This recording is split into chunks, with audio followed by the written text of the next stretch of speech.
Let's look at a couple more examples. We're going to look at our rational functions. Remember, our rational functions are just fractions that are hyped up on steroids. They're fractions that have variables showing up wherever they want, including the denominator. Okay. So in this one, I'm going to go ahead and color code. I'm going to give f of x as my orange function, 3 over x. And I'll let g of x be my purple function, 2 all over x minus 1. The problem is asking us to find g composed with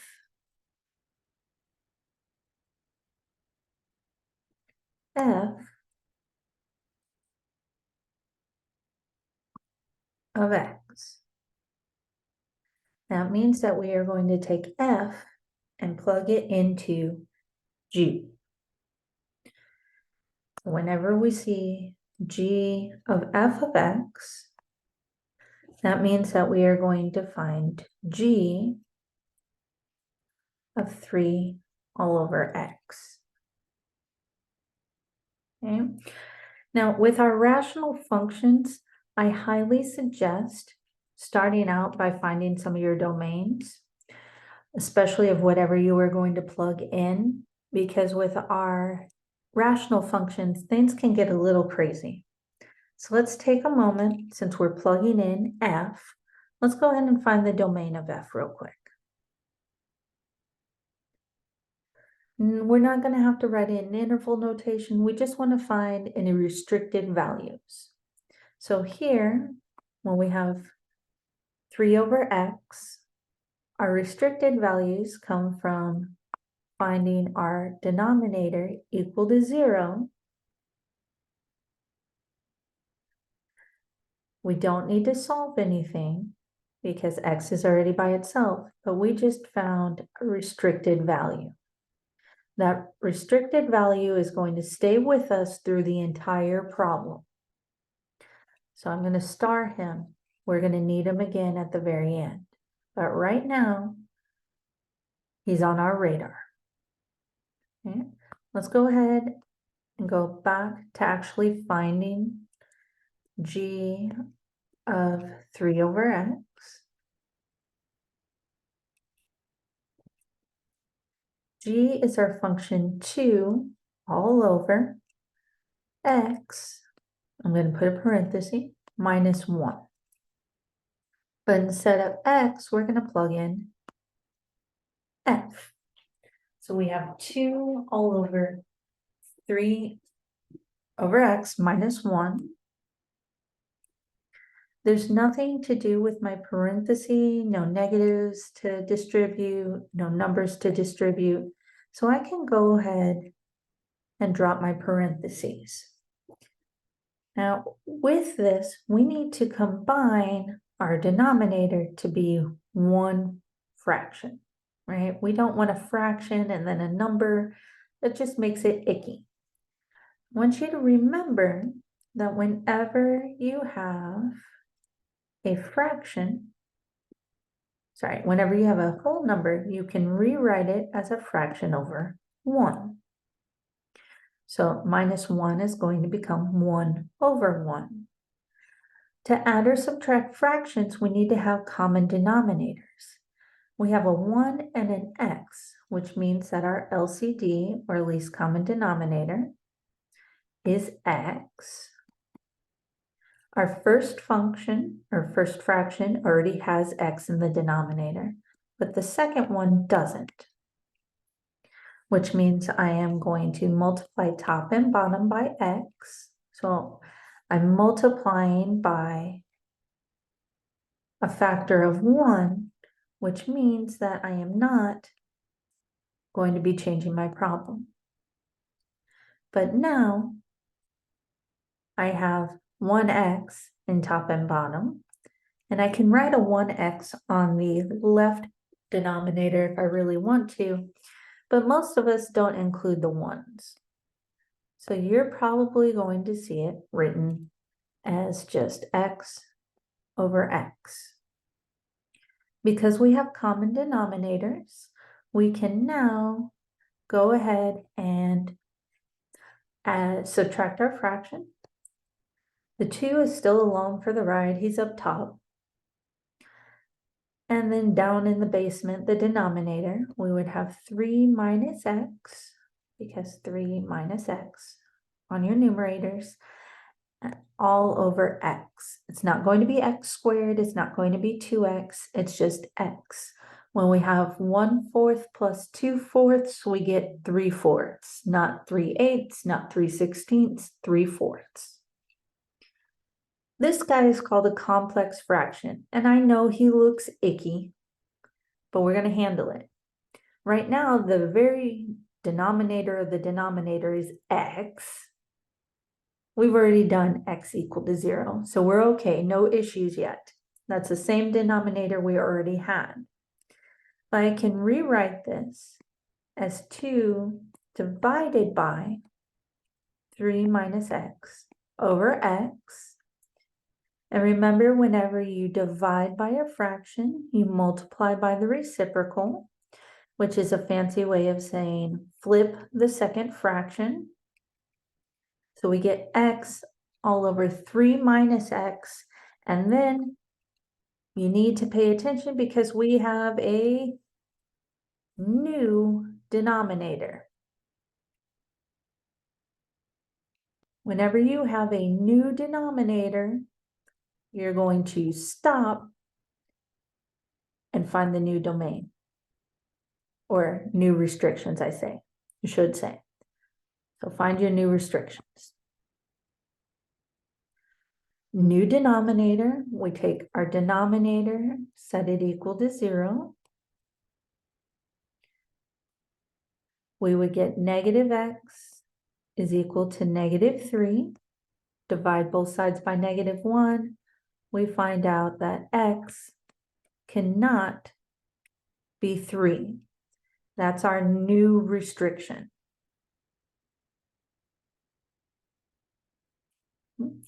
So previously we had x equal to 0 as a restricted value. I'm going to go ahead and write up by our x equals 0 that our new restriction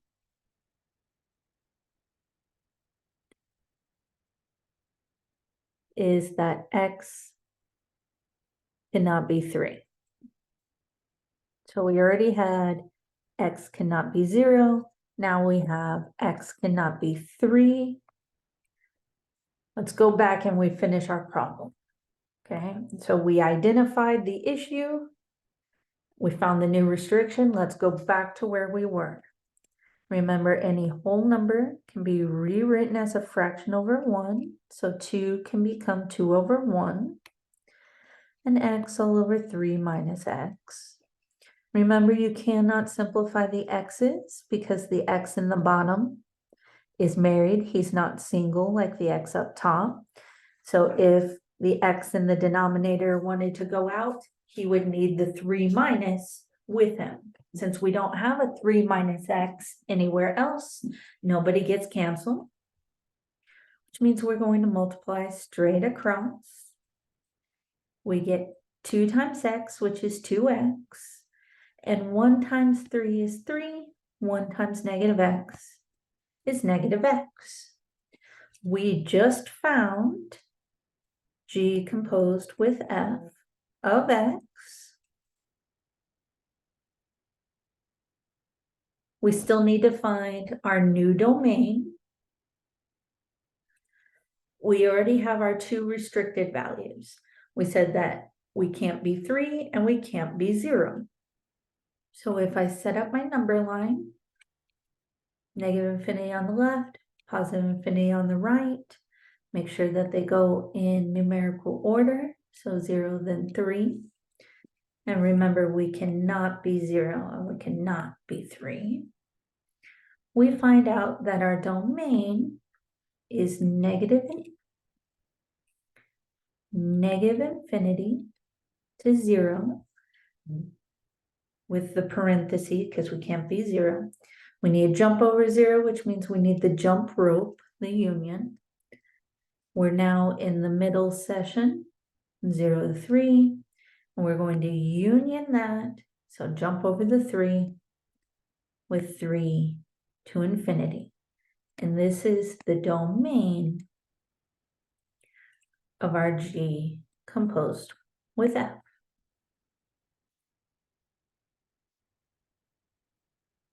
So we have successfully found our domain and the function itself. It gets better with practice. I know it looks kind of icky right now. It gets better. Just stay with it. The best advice I ever got from one of my professors was just keep going. Keep working hard. Eventually it's going to click and it's going to be great. Like I said, sticking with the rational functions. This time, they give us some icky rational functions, but that's okay. I'm going to make my f of x my blue function. So 3x plus 4 all over 2x minus 3. And I'll make my g of x function orange. And that one is 14 minus 5x all over x squared minus 3x minus 15. And they're asking us to find g, here, I'll write it down here. G composed with f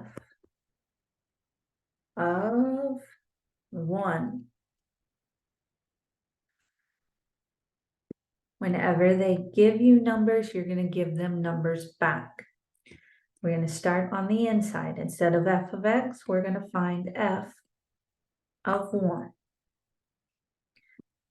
So up top, instead of 3 times 1, or x plus 4, we're going to have 3 times 1 plus 4.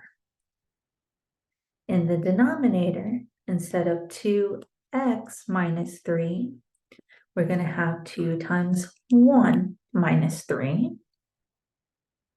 Let's do the arithmetic. Up top, we get 3 plus 4. In the bottom, 2 minus 3, which gives us 7 all over negative 1, which is negative 7. Bring down my g. Instead of g of f of 1, we're now going to find g of negative 7. Which means I'm going to plug negative 7 in wherever I see an x. Instead of 14 minus 5 times x, we're going to have times negative 7 all over. Instead of x squared, we're going to have negative 7 squared minus 3 times negative 7 minus 15. Now we need to start to do the arithmetic. We're going to have 14 plus 35, because negative 5 times negative 7. Negative 7 quantity squared is 49 plus 21 minus 15. Up top, we get 49. In the denominator, we get 55. If we could simplify this, we would. We can't. So that is our final answer for this one. Again, if we could simplify the fraction, we would. We just can't in this case. But remember, if they give you a number to plug in for x, you give them a number back. Last one in the rationals. Okay. I'm going to have my f of x be orange this time. And I'll let g of x be purple. And they are asking us to find f composed with g. of x. Okay. So since we are dealing with rational expressions or rational functions, let's go ahead and find the restricted values for our first guy. So let's find the restricted values for g of x. He's our first guy because we're plugging him into the function. Since it is a rational expression, his restricted values come from the denominator. And we find out x cannot be 6. Again, I'm going to star this. This is our old restriction. We're going to need to keep him with us. He is our baggage that G is bringing along. But we need him still. Okay. So we said that f of x was equal to 7 all over x. But instead of x, we're plugging in our g function into f. So we're going to have x all over x minus 6.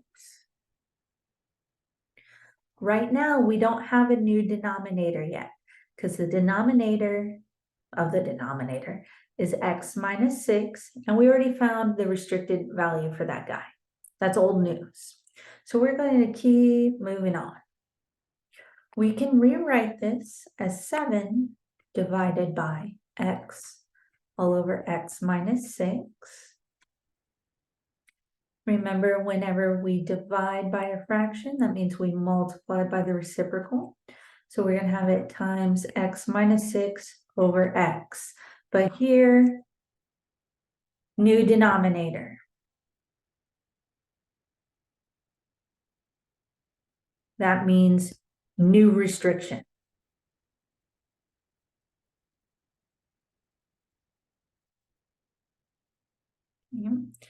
So if we take our denominator, set it equal to 0, that means that x cannot be 0.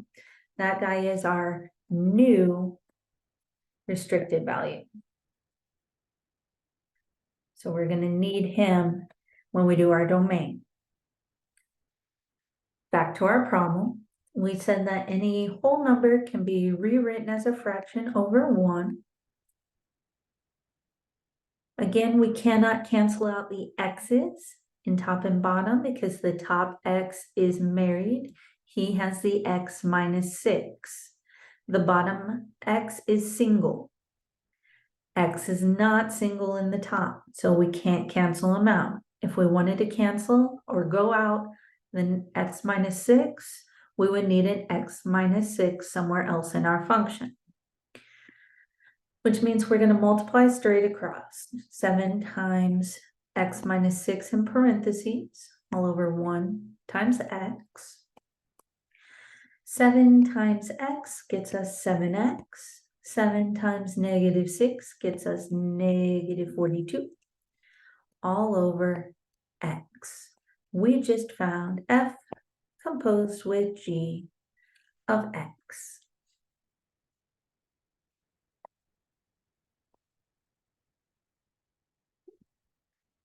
We still need to find the domain. So let's go back and do the domain.